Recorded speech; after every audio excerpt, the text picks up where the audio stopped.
বুঝতেছিস কিছু? না বাবুর তো সব বুঝতেছি। যদি বিসিএসসি টিকে যায় আমি জবটা করতে চাই।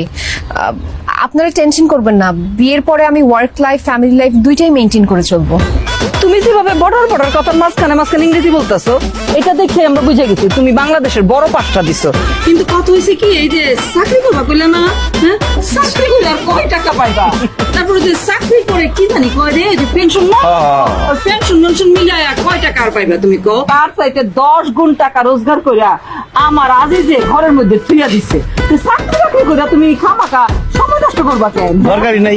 আন্টি, আমি চাকরিটা আসলে টাকার জন্য করতে চাচ্ছি না।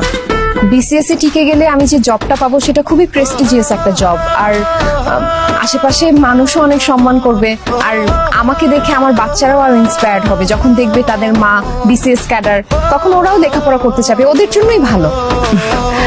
বাড়ির হাত করে দেখতেছিস কি? কথা শোনা গে, বাড়ির লোক চাকরি করলে সমাজে মুখ দেখাতে পারবো?